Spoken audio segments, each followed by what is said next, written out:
Hello ladies and gentlemen, this is BestInSlot. Welcome back to today's coverage of the brand new Late Cretaceous DLC for Jurassic World Evolution 2. In this video we're going to check out our brand new aquatic creature as part of the pack, our brand new elasmosaurid, the Styxosaurus. We'll do all the animation checks, we're going to check out a bunch of skins, we'll check it out in the species viewer later on as well.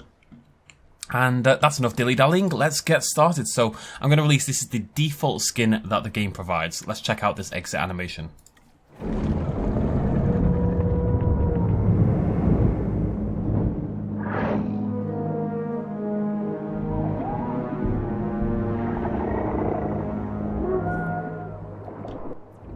Okay, maybe a little bit on the boring side for that one. Doesn't seem to be... It's weird, both this and the Alamosaurus, if I remember correctly, do not have a voiceover when they exit, whereas the AUSTRALOVENATOR, those are the three I've recorded so far, they all do. So I don't really know why that would be the case and why that's different for each one. But anyways, there we go. Let's take a quick look at the Styxo first of all. I really like the Styxosaurus. Can I just point that out? I know that these skin flaps are maybe unrealistic. And they are unrealistic. They likely didn't exist at all. It's just there to make it stand out and look a little bit different. But you can kind of get that. I mean, I like the tail fluke. I think that's a nice choice. These, I think, are it's maybe a little bit top heavy. I'd probably bring them down a little bit. But I do think it stands out really nicely amongst the other elasmosaurids. And I think in game especially, it looks pretty great. I think it looks really cool, actually. Got that long snake-like head. We've got the striping. It's quite vividly patterned, which is quite unique for our plesiosaurs in this game. Really stands out in that regard. It's fairly humongous as well, you know, it's a chunky boy to say the least, and that's kind of reflected in its stats. So before we check out any animations, let's have a look at some stats for our Styxosaurus. It's actually got really high appeal compared to the other plesiosaurs in the game. So your bigger ones are your Kronosaurus, your Tylosaurus, and your Mosasaurus. But in terms of appeal, 789 on the Styxo is way higher than Placio, it's way higher than Elasmo, way higher than Attenborough, way higher than Leopleurodon, and obviously way higher than the Ichthyosaurus. So it's kind of halfway between the Elasmosaurus tier and then the big boy tier. You see our trait chance there, releases in synthesis batches of 3 at a time, and that's obviously wrong. I'll have to change that in just a second. I've done this so many times, but we can see its base dominance there at 102, which is actually, despite its much higher appeal, exactly the same as the Elasmosaurus. Actually, the stats are identical to the Elasmosaurus in every single way, which, other than the area need growth, and as you can see, it dislikes large, likes small, don't we all? So that is your Styxosaurus. Now, it's interesting to know, I thought maybe it would have a lux pattern skin, like say the Parasaurolophus. But if you go into pattern, as you can see, you've got all these patterns here, there's no lux option. So what I'm assuming is that all the patterns are lux, and it's the unpatterned ones that aren't lux. There's only one way to find out, however. Let's nip back into the ocean. Also, at the moment, I've only given them a shark. I was wondering, because Styxosaurus is quite a large creature, and as we've seen, the appeal is quite large as well. Maybe, just maybe, it would be one of these ones that feeds from the shark feeder. That doesn't appear to be the case, but we'll give that a little bit more time, and we'll see if that changes. Let's swap over to nighttime, first of all. Still got to get used to this whole, this new tab kind of thing, but swap over to nighttime. Are they all glowing? Remember, this is the default one. And interestingly enough, it's not glowing. So, that's curious. Let's pop out another 3. These all have different patterns. These are randomed, so... Okay, so that one's lux, and the other...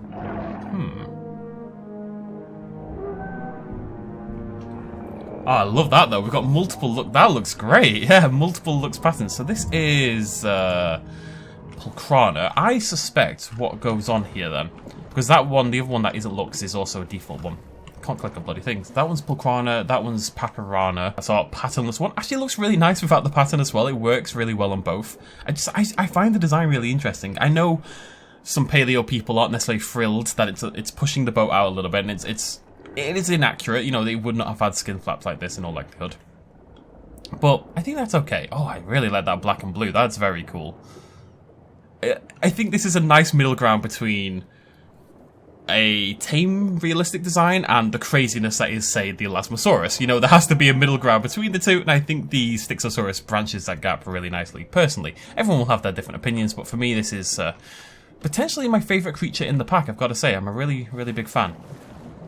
Right, they quite clearly don't eat sharks. I'm going to point that out there. It's a little sad. I would love to see them one day do a plesiosaur that somehow, you know, rears its neck up and grabs a shark.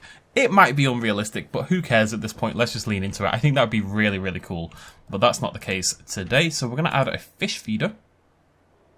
Hopefully. Made it difficult by all my stuff.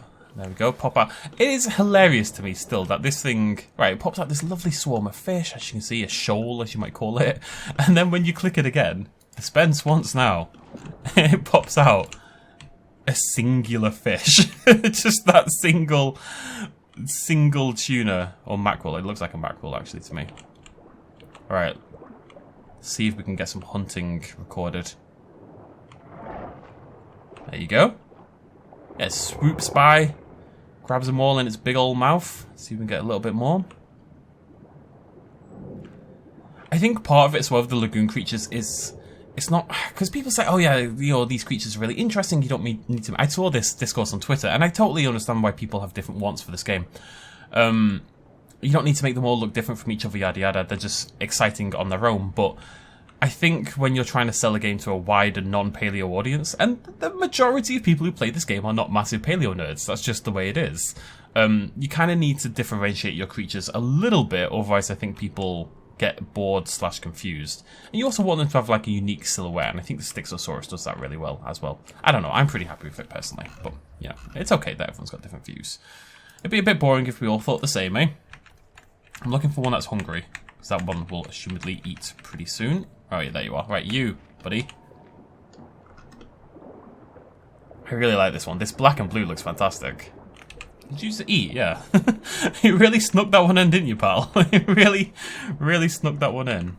So, of course, we've got a new mechanic added as part of the patch, wherein if your aquatic creatures are upset, if they have low comfort, they can't break out per se, but they will start to throw their bodies at the wall. So we can hopefully see that right now with our Styxo. Oof. Kind of what you'd expect. Just flings its back out. It's making some sad noises as well. It sounds a little bit like an orca, a little bit. It's got this kind of high-pitched whale sort of noise. And by whale, I mean W-A-I-L, not W-H-A-L-E. Although technically, if you want to get into it.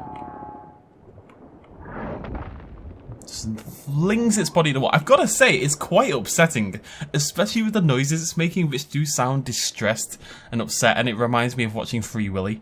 I'm just going to let you hear that one more time. Watch it play out again.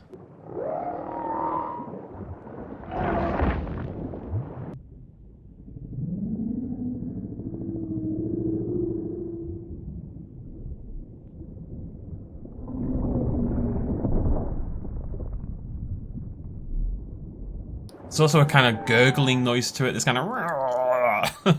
Either way, deeply, deeply upsetting, and it doesn't have like a massive effect on your park. I think they can injure themselves and hurt themselves over time and stuff like that.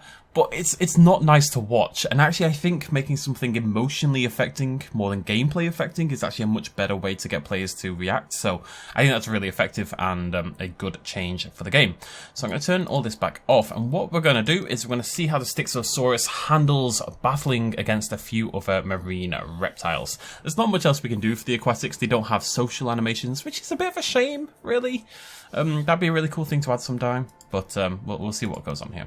Okay, unless I'm totally crazy, the Styxosaurus is not capable of hunting the Ichthyosaurus, which is a bit of a shame and doesn't make too much sense to me. I feel like when the Atomburosaurus came out, I had the same revelation, and I suspect I'll have it again if another plesiosaur ever comes out.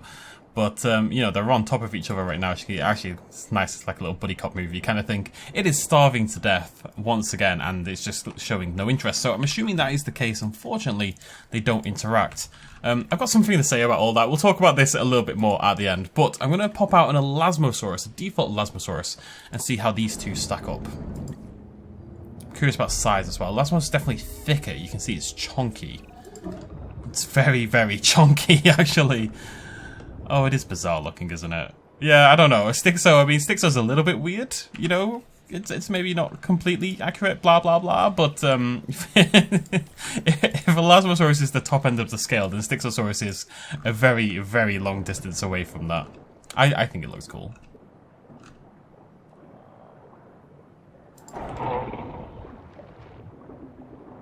There you go. We got a little bit of neck-biting action there. They don't seem to... Oh, have you died? You look dead. Oh, Styxosaurus is right on the verge here. I think we're going to see it suffer any second now. Fortunately, yeah, there we go.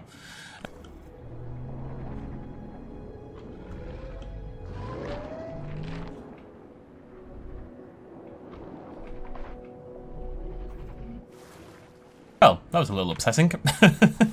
Right, we're going to go check out the species viewer and have a look at all those Styxosaurus skins and a couple of the animations as well in a little bit more detail. I went and did a little test just to make sure I wasn't crazy and that they haven't been keeping marine reptile social animations from me without me knowing. Anyways, let's check out the Styxosaurus. If I was the Styxosaurus, I would be here. Lovely stuff. So, let's get rid of the pattern for a second. Take a look at its whole body, which is strange. So, Sonoran Desert, bright red, crimson sort of colours. We've got the paler Death Valley, the darker Great Sandy Desert, the green of the Champlain Valley, Sala del Huesco, a little bit paler, super dark purple on Limpopo, bright white for Killian, dark purple again, very similar, but this one's got some red tones to it for the Yukon. Oh, that's quite cool actually. I really like that Svalbard. I think it's kind of Loch Ness Monster kind of vibes. Amazon Rainforest, also like that as well. Mangrove Forest is purple for some unknown reason. They're all bloody purple. And then another lovely yellow for the river basin. Let's go. What's my favourite? I tend to go for the dark ones here because I think they tend to look better with the patterns. So Rana is orange stripes and this kind of brown mottling on the stomach. Calcarana, you can kind of see the looks as well, is yellow, Lithobates is white, Pulquana is green, nice sort of sea green in the body, Paparana is yellow to black, which is pretty cool, and Pelophylax is blue.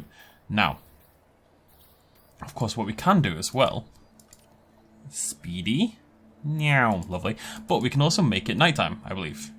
Can we make it nighttime? There we go. So this is Rana, so there's no, you see, patternless, Rana, no looks, but... Oh, interesting. Okay, so it's not all of them. Calcarana and Lithobates, no looks. Pulcrana, Paparana... Okay, so they've literally just split it in three. So the first three are not looks, and the second three are looks. There you go, there's your science done for this one. That one's very cool. I like that as well. That means there's multiple options for everyone, basically. We've got yellow, blue, and green. We've got some good ones there. This one in particular is really interesting because it fades out into black on the stomach, so you can't see the looks. So obviously these ones you can still see it there, and this one you can definitely still see it there. So yeah, that's really interesting. I really like that they've done that. Big fan of that as an idea in general. Now, general sea creature things. When I start these videos, when I'm recording these videos for these dinosaur packs, I make a big list of things I need to do because there's tons of new animation types in Jurassic World Evolution 2. You know, you've got climbing fences, you've got multiple kill types, you've got the goat hunts, you've got sometimes pteranodons hunting down people, you've got social animations, you've got ambient behaviors, yada yada yada. They can do what they like with lagoons. Lagoons are much better now than they were in the past. Don't get me wrong, the update has made lagoons much more interesting, but I think until the creatures themselves, until the lagoon creatures, and I accept that they are harder to animate than anything else in the game, and this is why pterosaurs don't have social animations or ambient behaviors either. Until they get something else, I think they're going to be a little bit boring, because doing this video, I realised that the Styxosaurus has literally 0 unique animations whatsoever, as far as I can tell. Doesn't fight anything other than other plesiosaurs, seemingly. Can't kill humans like every other creature in the game can. You know, doesn't have any ambient behaviours, it just swims around, it doesn't do anything. It doesn't have any social animations. They don't really have anything.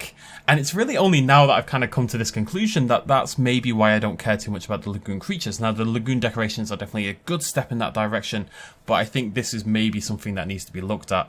Even if it's just the same ambient behaviour for all plesiosaurs, all ichthyosaurs, all mosasaurs, etc., that would at least be a step in the right direction. Or even the social animation more than the ambient. I also think these large plesiosaurs, these large elasmosaurids, should be able to hunt things like the ichthyosaurus. I find that quite odd that it can't, that this thing basically can't hunt at all unless it's fish, which I find very strange, and I'd like to see that changed as well.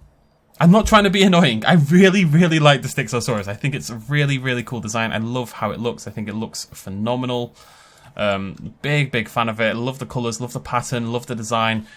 Might even be my favourite creature visually in the pack. Crazy. Right, thank you very much for joining me. Let me know what you think about the Styxosaurus in the comment section down below. And where would it rank in the new pack of creatures for you personally? For me, it's fighting with Alamo for number 1 so far. I've still got another video to go though, but we'll see how it goes. Either way, thank you very much for joining me. I'll see you lovely folks very soon. Throw me a like down below if you enjoyed the video. And remember to subscribe for more Jurassic World Evolution 2 and check out the playlist for all my Late Cretaceous content, of which there will inevitably be lots. Thanks for joining me. Cheers much love as always. Bye-bye.